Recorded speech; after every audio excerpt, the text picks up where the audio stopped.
श्री गुरुदेव भगवान की जय। श्रीमद् भगवद गीता के 10वें अध्याय में श्री भगवान ने विभूति योग का वर्णन किया है।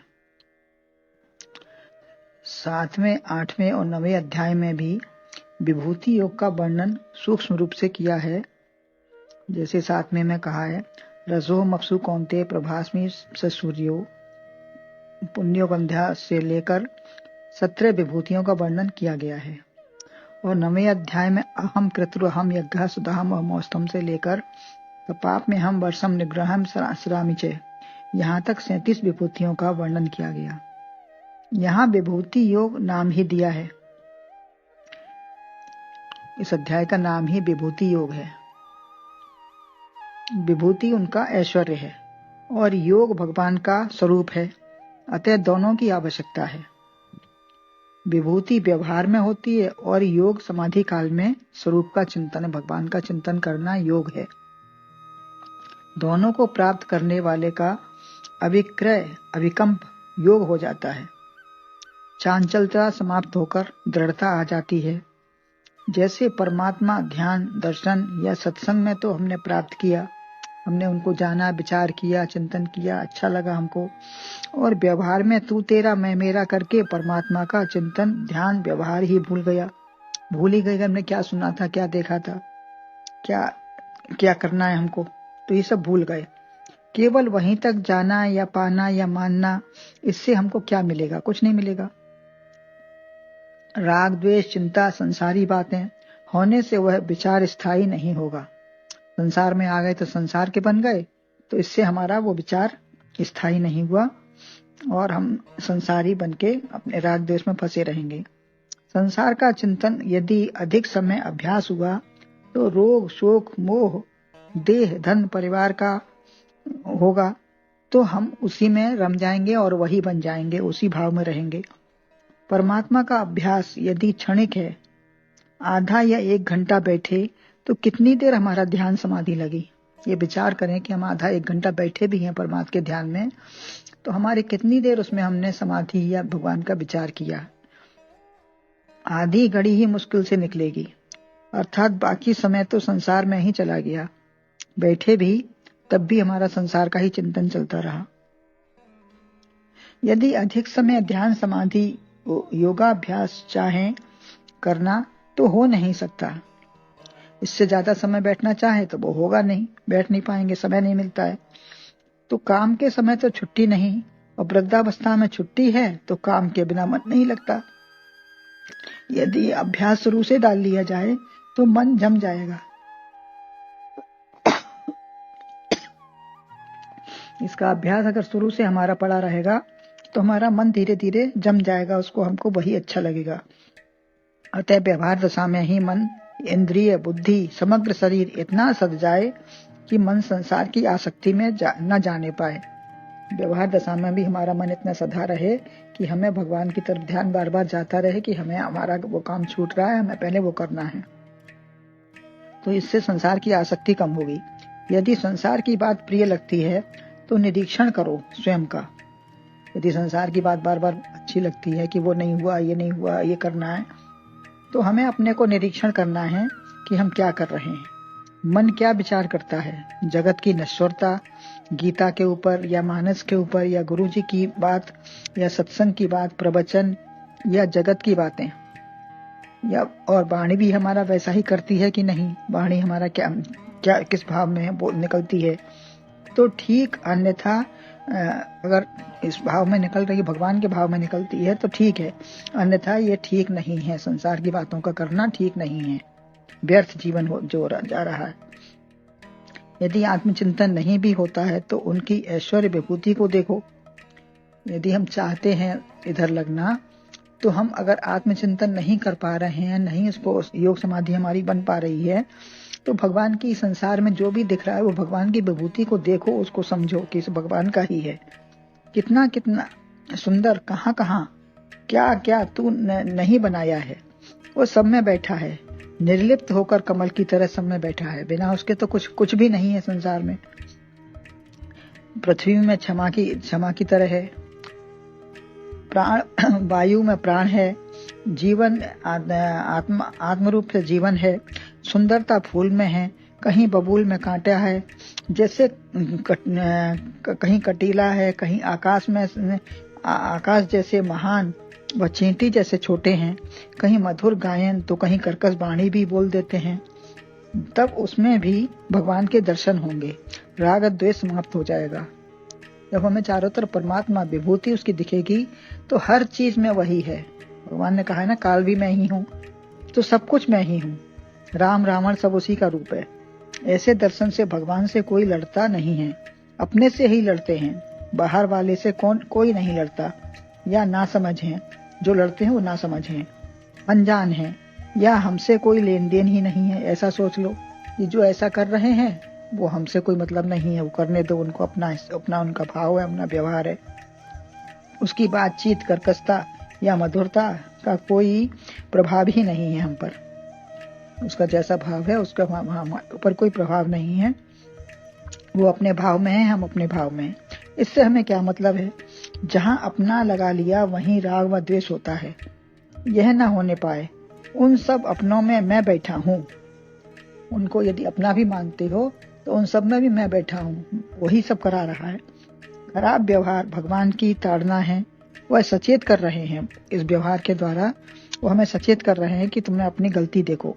अच्छा व्यवहार भगवान का प्रसाद है। अतः जब प्रतीक्षण दर्शन होगा तो यह अभ्यास प्रगाढ़ हो जाएगा। हर चीज में हम उसका दर्शन करेंगे कि अच्छा व्यवहार या खराब व्यवहार या जो भी जैसा अपना कर रहा है तो उसमें भगवान ही हम सब करवा रहा है। तो हमारा इससे अभ्यास प्रगाढ़ होगा। तब विचलित करने पर भी दुखी नहीं होंगे। मुस्कुराओ, धन्य है भगवान तुम्हारी लीला। नरसिंह रूप में या अन्य किसी भी रूप में हो। प्रहलाद बच्चा ही था लेकिन घबराया नहीं। ऐसे ही संसार में कोई क्रोधी हो तो नरसिंह समझकर प्रणाम कर लो। कहीं कोई जोंक जैसा चिपके तो वहां भी परमात्मा की ही चिपकन समझो। चिंता, राग, द्वेष, क्रोध यही स्वरूप से डिगाने वाली बातें हैं। किसी से राग द्वेष हो जाना, क्रोध होना, चिंता, ये सब स्वरूप से हमारे डिगाने वाली बातें हैं। उसमें हम बहकर अपनी भाव से अलग हो जाएंगे। अपने स्वरूप से न डिगें। दसम तुम असी। भगवान कहते हैं दसम तुम हो, 10 तू है, 10 में ही तू खो गया है। 10 मित्र गंगा स्नान से लौटे तो रोने लगे। जो गिने तो हम 9 रह गए। बार बार गिने सब एक दूसरे को आपस में, तो अपने को छोड़ दें और सबको 9 गिन लें तो कहें कि एक कहाँ रह गया। तो जब एक महात्मा कोई मिले तो उन्होंने गिना तो कहा कि तुम ठीक है, तुम 10 हो। तो संसार विभूति 10वां अध्याय है। संसार भी विभूति योग से 10वां अध्याय है कि 10वां, इसमें तुम अपने को पहचानो। ये 10वां अध्याय विभूति योग है। भगवान की विभूति चारों तरफ फैली है। सबको तो देखते हो परंतु मैं कहाँ हूँ जो सब में समाया है। मैं को देखो, अपनी मैं की ममता त्याग कर मैं की करिए जान। सो मैं सबसे पृथक है 3, 4 और 5। तो अपनी मैं की जान करो, अपने आत्म रूप को पहचानो।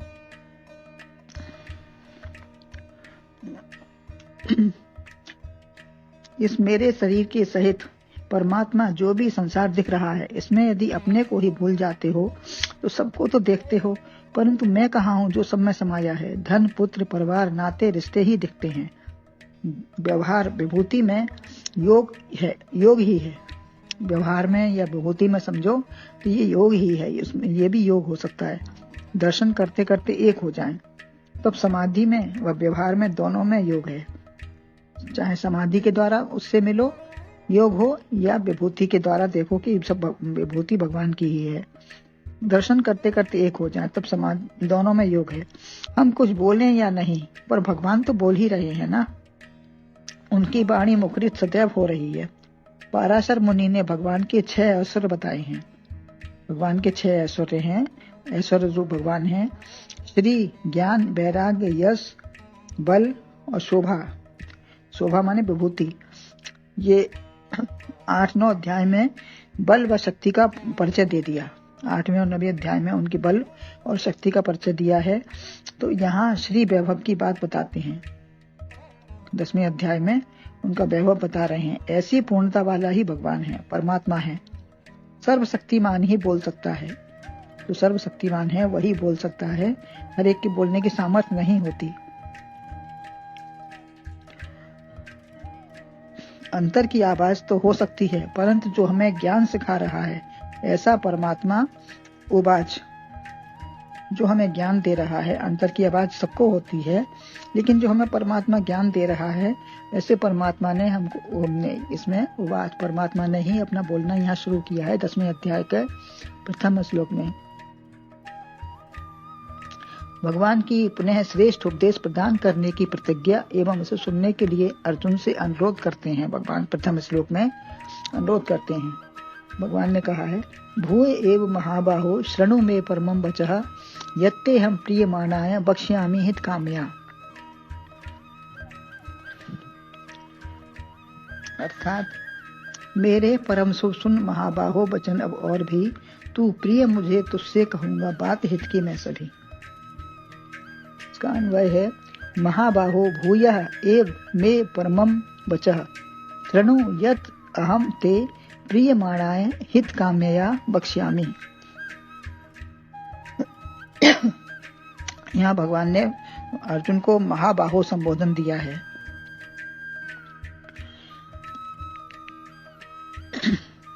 यदि मैं अनंत ऐश्वर्य वाला हूँ, भगवान कहते हैं यदि मैं अनंत ऐश्वर्य वाला हूँ तो तुम भी विशाल भुजाओं वाले हो, महाबाहो हो। वही काम कुछ कर सकता है जो महाबाहो है। छोटी बाहें, मन छोटी बुद्धि वाला छोटा ही रहता है। महान बनकर महान कार्यों को करें। किसी क्रिया में किसी को जब लगाना होता है तो उसकी प्रशंसा भी करनी होती है। अतः शक्तिमान हो तुम, शक्ति पर अपनी विचार करो।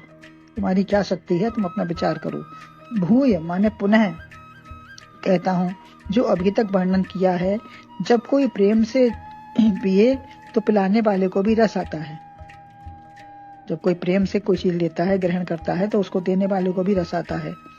तो ऐसे ही अर्जुन इस रस को बड़े प्रेम से पी रहे हैं, भगवान के कथानक को। अर्जुन कहते भी हैं, तृप्तर ही शन्मतो नास्ति में मृतम, बराबर मेरी पिपासा बनी हुई है। आप मुझे विस्तार से कहिए और बताइए। भरहे निरंतर होहे न तिनके ही तुमके ग्रह रोरे। मेरे परम वचन को सुनो, यह वाणी संसार से परे है, आत्म स्वरूप का दर्शन कराने वाली है।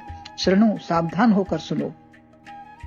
सावधान सुन धर्मन माही, भगवान ने शिवरी से भी कहा है। तुम अतिशय प्रेमी हो, प्रेमी से ही प्रेम की बात कही जाती है। तुम्हारे समान कोई मुझे प्रिय नहीं है।